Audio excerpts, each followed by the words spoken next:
Hello, I'm Kevin Rhodes. Welcome to Expositions. In ancient times, men created myths, fictional stories or fables to explain their view of the world. When you think of some of these, perhaps you learned them in elementary school or middle school or even high school, and they were cute little stories and you wondered about them. Maybe it was when you read Homer's Iliad or the Odyssey. Or maybe you just read a shorter story about Persephone and the description of the seasons. Perhaps you learned about how the idea of a god running a chariot through the sky was explaining the sun's path across it. Or perhaps you had to hear one of these stories about how the nature works, and this was because of Thor. Well, all these kind of stories, myths, we recognize, and we see them today as quaint, kind of silly in many ways. And yet, when you think about it, the people, though they back then created these myths themselves, they accepted them as truth, at least to some degree, passed them on to their children as their explanation of the world and of truth, and they acted as if they were truth. Now, they may have given them up ultimately because they saw them for what they were.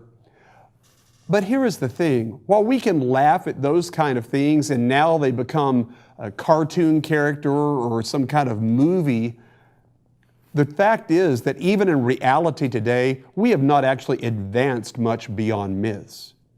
We create and live by a self-created fiction daily as we grow closer and closer to the world and further away from God.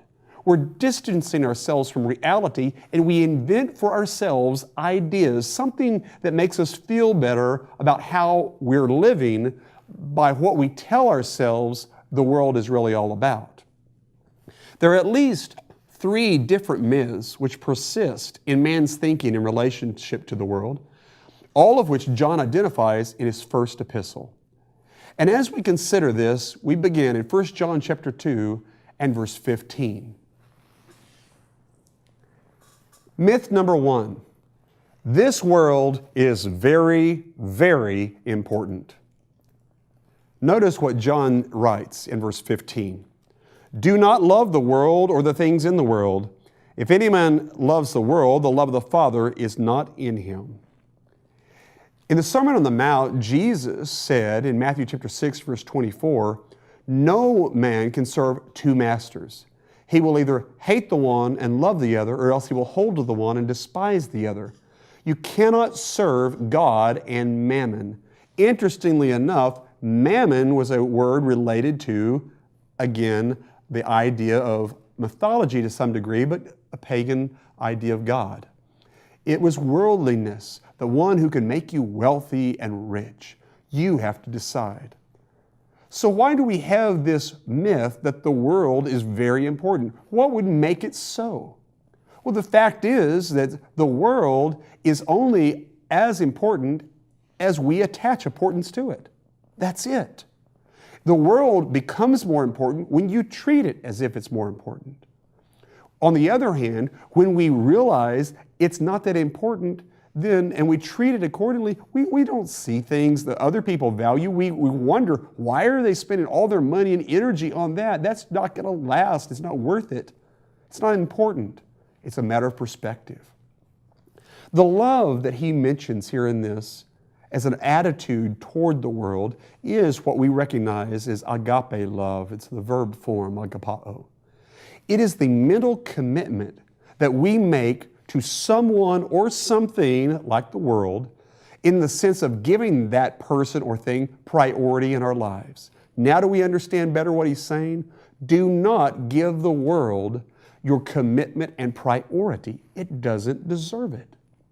But another aspect of the word love means giving up and sacrificing on behalf of the one you care about. And so it's really pointing out, is the world so important that you're willing to make sacrifices for it and for what it offers and treat it as if that's everything that matters in life? Have you really stopped to think about why you are making that sacrifice and what you're sacrificing for? You see, worldly thinking would have you believe that there's no other way to think. But in Romans chapter 8 and verse 5, Paul challenges this and has us consider in contrast. They that are after the flesh do mind the things of the flesh, but they that are after the Spirit, the things of the Spirit. You see, worldly thinking, fleshly thinking is one thing, and to think of the Spirit, that is what God through the Holy Spirit's revealed, that's a very different way of thinking.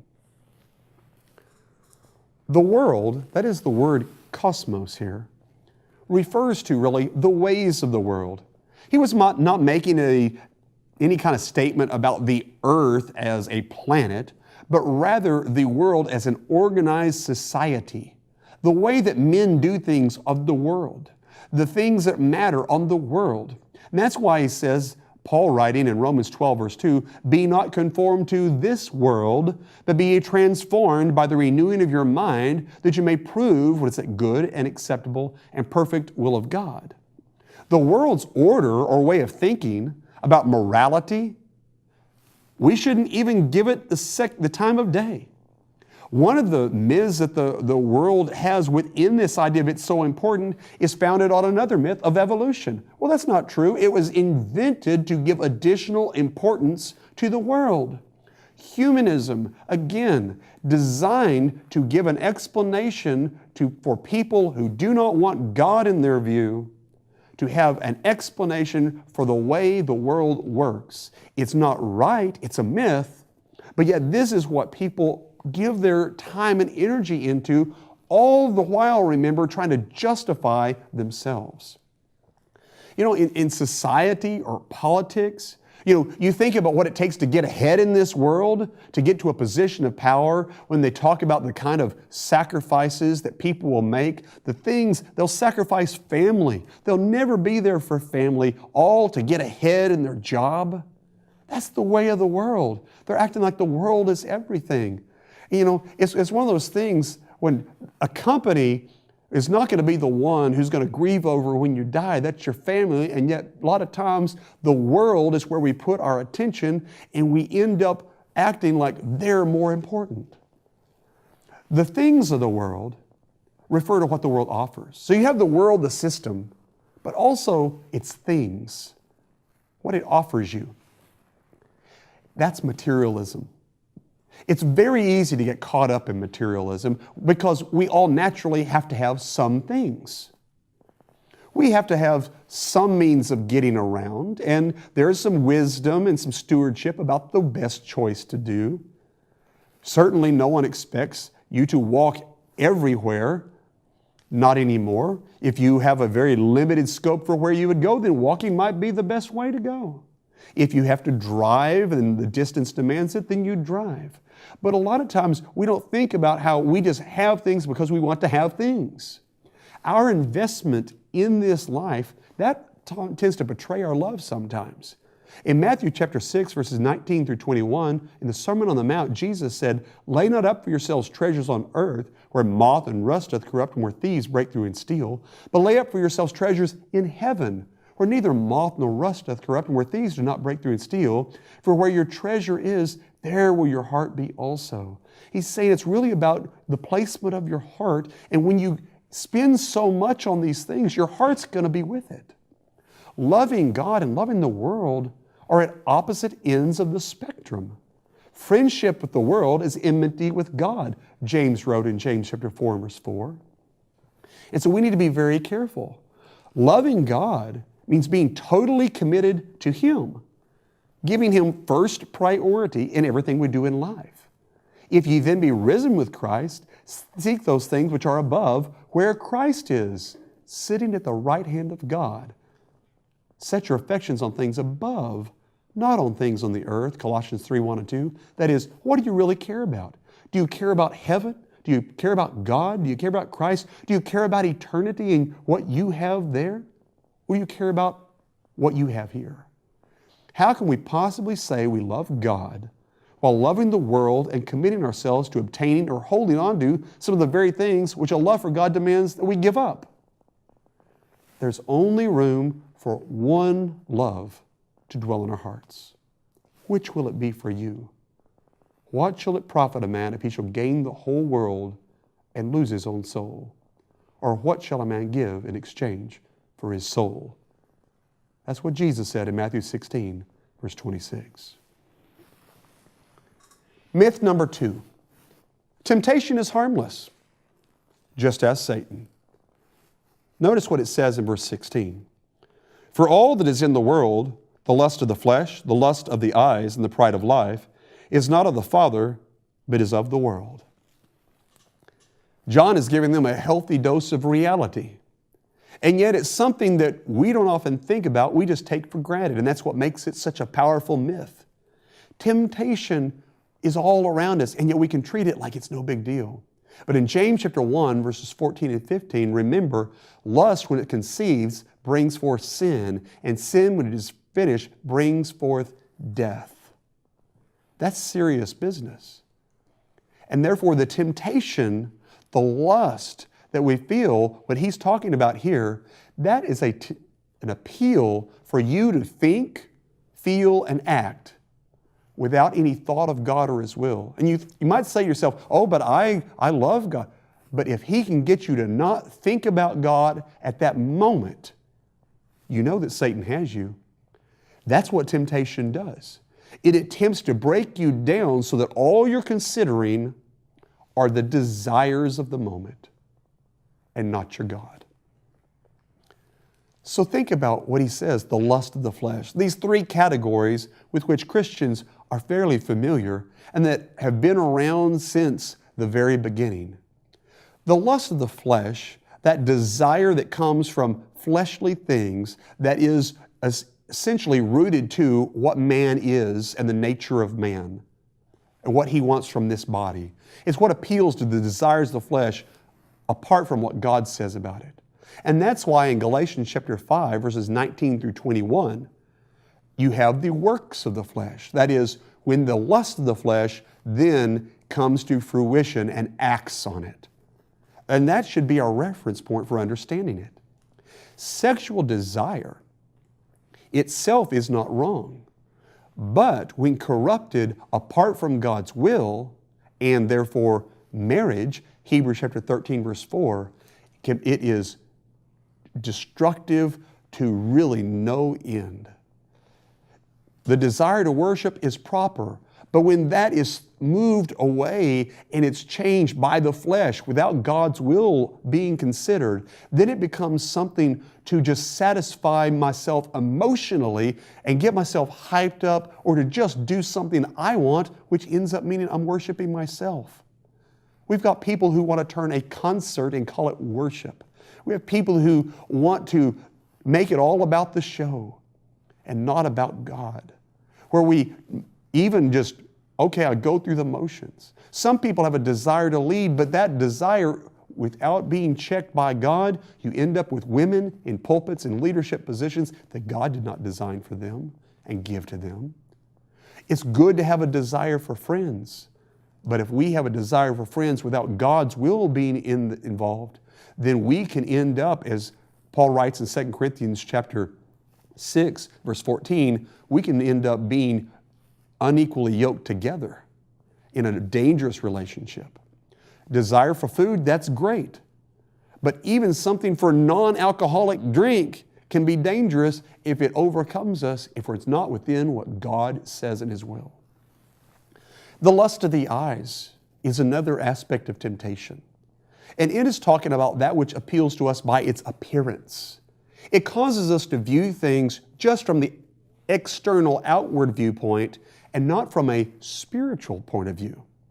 For example, if you think in 1 Samuel chapter 16 and verse 7, we find Samuel going through and looking at who would be appointed and anointed the next king of Israel. And after looking at all these great specimens of Jesse's sons, it comes to, and it's really about this smaller David. Why? Because he'd made the mistake of looking on the external rather than on the heart like God does. In Acts chapter 10, 34 and 35, we see the nature of how God sees things. Peter said, "Of a truth I perceive that God is no respecter of persons, but in every nation he that feareth him and worketh righteousness is accepted before him." Now notice the distinction. When it says he is no respecter of persons, he doesn't receive the face. He's not impressed by appearances. The lust of the eyes. It could be someone's maybe wealth, what they're wearing, or they're good looking, and that draws you to them and you want to be around them more because of that. Just the appearance has that pull. He says that doesn't affect God at all. Not at all. He has no partiality. And it's every nation. He's not going to look at the external idea of what your background is, your genealogy. Not at all. He's looking at spiritual things, righteousness. The pride of life. A third means by which you could be tempted in a variety of ways. That is essentially treating life as if it promises greatness, just this life. In James chapter 4, verses 13 through 16, the entire passage really sums it up in saying, people were just wanting to live for today. We're going to go into this city, that city, we're going to buy, sell, make gain. You just go ahead and do it. You act as if there's nothing else to do except for what this life offers in that moment. You see, Satan wants you to just live in the moment, if you've heard that terminology. He wants you thinking that you don't need anything else and just give it your all and whatever you can get out of life right now, live it up. That depends on your forgetting to think in terms of God and that you've got eternal consequences. You will continue to exist. It's not just about this life. And that's why we have to be very, very careful. Temptation tries to make itself look like something good. That's what makes it a myth. It will come on the scene, act like maybe even it's an offering from God. That's why false worship is so tempting to people. They can think they're pleasing Him. Every good gift and every perfect gift is from above and cometh down from the Father of lights, with whom there's no variableness, neither shadow cast by turning. That beauty of light, again as a metaphor, to say God offers this. But the whole context there is don't be fooled into thinking that God offers the temptation. He's offering you a way out of those things. The next few verses say He gave us His Word to teach us how not to do these things. You think about the examples of Eve and of Christ, of how they were tempted. In Genesis chapter 3, verse 6, Eve looks, she sees this, that it's a good, tasty fruit. Oh, yes, it's a pretty fruit, and it's desirable to make one wise. What is she looking at? It has the lust of the flesh. It's good. It has pretty. It's the lust of the eyes. And it has some idea of what you can get out of it for this life. You go to Christ in Matthew chapter 4, verses 1 through 11. And in those instances, really, He is facing temptation on the same basis. That hasn't changed, these principles. So we need to consider now how we react to similar situations, though. Because in Hebrews chapter 4, verse 15, it says of Jesus, tempted in all points like as do we, yet He, it says, was without sin. And in 1 Corinthians chapter 10 and verse 13, it says, there hath no temptation taken us, but such as common to man. But God is faithful, who will not suffer you to be tempted above that you're able, but will with the temptation make a way to escape, that you may be able to bear it. The whole idea of this is really, you can always say no. You have the ability within yourself by your free will to say no. And you need to make sure that you're recognizing your responsibility. The myth of temptation can be that you've got all these other things out here and that God's offering it to you. And that's the worst thing to do about temptation at all, to act like God's wanting you to do something wrong. And yet in James 1 verse 13, it says, in warning, let no man say when he's tempted, I'm tempted of God. For God is not tempted of evil, neither tempteth He any man. God has given His Word so we can know the difference. The idea of temptation is nothing, it's no big deal. It's everything, because it's a battle for your soul. It's whether you're going to be with God in eternity or with the devil. It's about whether or not you stand to fight or you give in and give up. It matters. Myth number 3. This world is going to last forever. Verse 17. And the world is passing away and the lust of it, but he who does the will of God abides forever.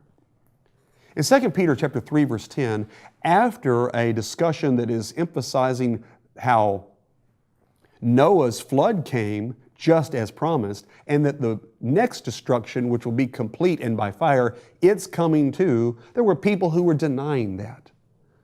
Oh, things are just going on and going on. And you know, today, that's kind of how people are. After more than or around 2,000 years, we think that, it'll just keep on going. No, it's going to come to an end at some time. It's funny because that plays into some of the ways people and evolutionists think that this physical universe is what it's all about. It'll always be here, as if it always has been, which really good science shows isn't the case. But it gives us perspective to be reminded of this message, that the world is passing away and the lust in it. He who does the will of God abides forever. There is eternity, and our decisions should be rooted in understanding what goes on into eternity. Our time in this world is only a brief interlude in the context of our whole existence. James chapter 4, verse 14, what then is life? It is but a vapor which appeareth for a little while and then vanisheth away. You see, that word, when it says it's vanishing away, this word is already in the process of passing from the scene. It's going into history, and it's not going to be here any longer. Everything the world offers is also short-lived. All those things we think are so great, they're not going to always be here. And therefore, there's no real security in this life. Why should we attach ourselves to that which is already on the way out?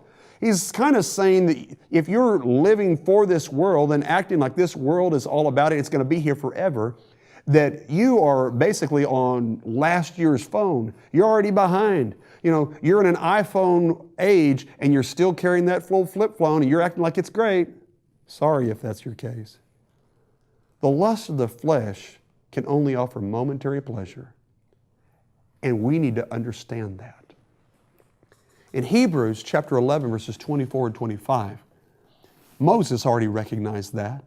And he did so by faith. He recognized what God's will was from what God had said. And he knew then and was ready to choose not to be called any longer the son of Pharaoh's daughter, but rather he was going to suffer and chose to suffer with the Israelites. And he says he chose that path of suffering rather than enjoy the pleasure of sin for a season, the King James Version says. You see, all the things of this life can offer pleasure only in this life. They're limited, and rarely for very much of it. You think about how fast something you really thought was great, and all of a sudden it's no longer great. We are always now upgrading our computers so that every year we get a new operating system, we got new features, everything's new, and that other one is like, I can't have it, it's just old. Well, it was great not that long ago. That's the way of the world. So stop and consider what you have and you get long-term out of your possessions. Think about what you get out of your work, and think about what you get out of seeking to please just yourself. Those are so momentary and passing that we invest ourselves and we put our heart and soul, and I use that term with emphasis, into things. And we have nothing left to give to God. And we are giving ourselves over to enter eternity in which we've given our soul over to things that are going to be burned up. Only obedience to God can provide lasting security. That's his emphasis here. He who does the will of God abides forever. The Apostle Paul said it this way, I know whom I believed and am persuaded that he is able to keep that which I've committed unto him against that day.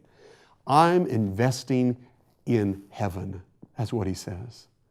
And that's why we don't need to conform to this world. We need to be transformed by the renewing of our minds. We need to think in a different way to prove what is that good and acceptable and perfect will of God, Paul said in Romans 12:2. So how much time do we spend out of each day preparing for eternity? Do you think about it? Because Paul says in Ephesians 5 or 16, we ought to be redeeming the time. The best use of our time on earth now is not for now, but for eternity. We need to place ourselves into the hands of the eternal God. Philippians chapter 2, 5 through 8, let this mind be in you, which was also in Christ Jesus, who being in the form of God, thought it not robbery to be equal with God, but made himself of no reputation, and took upon him the form of a servant, and was made in the likeness of men. And being found in fashion as a man, he humbled himself, and became obedient unto death, even the death of the cross. Jesus came, He lived, He was in this life, and had this life offer Him things. And He placed Himself, as 1 Peter chapter 2, verses 23 through 25 says, in the hands of God His Father. And there's where true hope is. 1 Peter chapter 1, 3 through 5. That's what you truly have something to live for, so that no matter what happens in this life, what you have in this life, where you're going or how long this life may be, you can have something that lasts in eternity when you seek to please God. Materialism and humanism and all that go with it, evolution and the types of problems that are promoted on the news regularly, they're no more than modern day myths. They're fables. They try their best to get each of us to live, eat, and breathe this world as if it has so much to offer. This world has no importance in the framework of eternity. Therefore, the temptations and allurements it offers, they're all just the illusion of happiness. They're not the real thing. This world is quickly passing from the scene. So what is it that keeps you so tied down to your work? What keeps you so tied down to your money? What keeps you tied to yourself in importance? A myth. A myth that tells you that you will have time for other things like worship, time for things like evangelism, time for things like Bible study, time for things like prayer later, some other day. But that's what makes these myths so much more dangerous than those stories of Zeus, Poseidon, Olympus, and Thor. Because people today truly believe them. We have people who are living just for this life without any hope of the next. And Christians need to do better, to live more, be more, to show them in life that it's not just about this life, that the nature of life is tied to eternity and therefore to God, that people see it and they see it first in the way we live.